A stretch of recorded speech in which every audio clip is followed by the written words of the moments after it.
आणि त्यांचं पार्थिव आता पनवेलमध्ये त्यांच्या राहत्या घरी पोहोचल्याचं आपण पाहतोय आणि एक मोठा आक्रोश सगळ्या कुटुंबियांमध्ये बघायला मिळतोय। या भ्याड हल्ल्यानंतर आपण पाहतोय अनेक नाती खरं तर या हल्ल्यानंतर तुटल्याचं बघायला मिळतं। एक वडिलांचं मुलाशी असलेलं नातं, एका नवऱ्याचं पत्नीशी असलेलं नातं, अशा सगळ्या नात्यांच्या वेगवेगळ्या भावभावना आणि त्यातनं निर्माण होणारं हे अति दुःख जे ते इथं व्यक्त होताना आपण पाहतोय।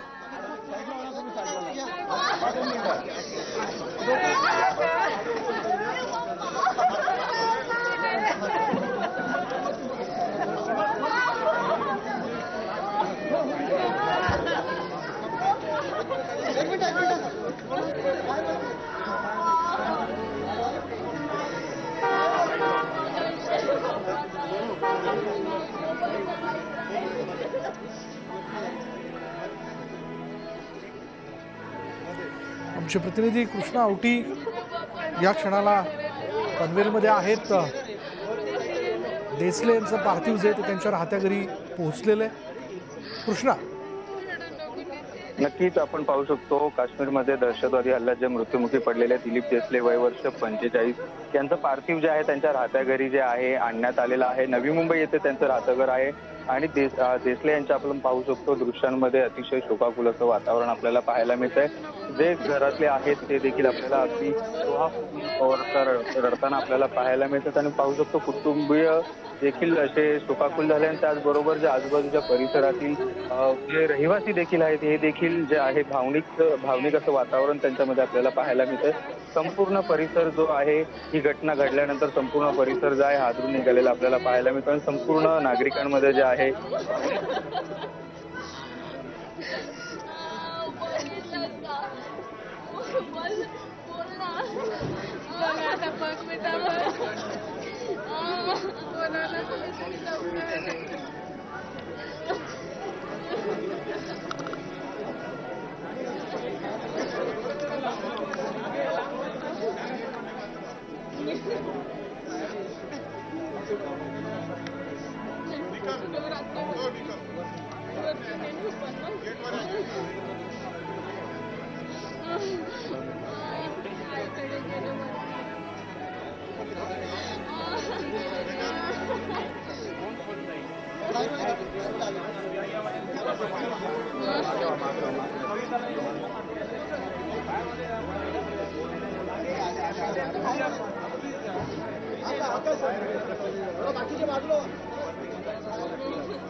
यांचं पार्थिव पनवेलमध्ये पोहोचलेलं आहे आणि त्यानंतर त्यांच्या कुटुंबियांनी टाहो फोडलाय।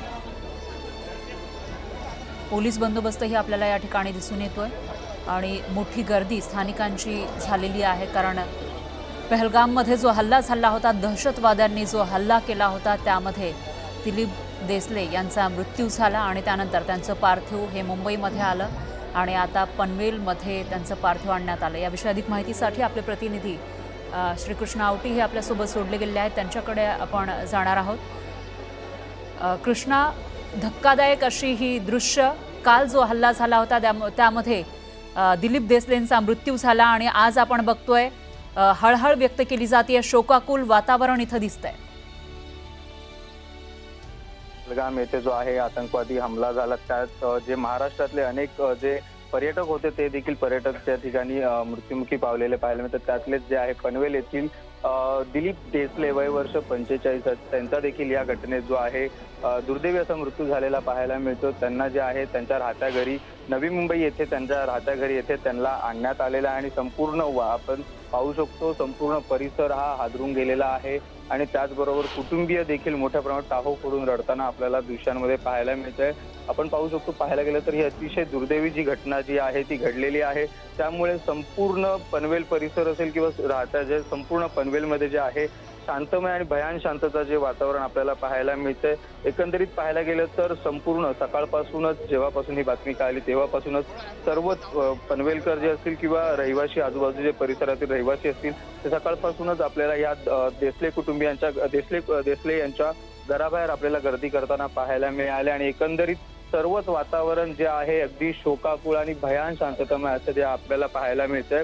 आणि सर्वीकडे जे आहे मोठ्या प्रमाणात जो आहे पोलिसांचा देखील बंदोबस्त या ठिकाणी जो आहे तो लावण्यात आलेला आहे. कोणती दुर्दैवी घटना किंवा कोणताही घडू नये त्यामुळे देखील मोठ्या प्रमाणात पोलिसांचा फौजफाटा जो आहे तो तैनात करण्यात आलेला आहे. अगदी काहीच वेळापूर्वी जे आहे देसले यांचे जे पार्थिव आहे त्यांच्या राहत्या घरी पनवेल येथे आणण्यात आलेला आहे.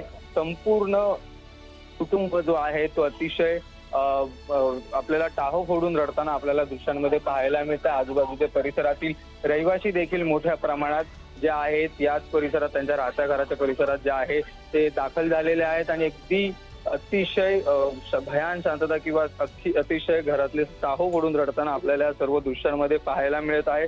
संपूर्ण पोलिसांचा देखील फौजफाटा जो आहे येथे तैनात करण्यात आला आहे. अगदी काही वेळातच पनवेल येथील जे आहे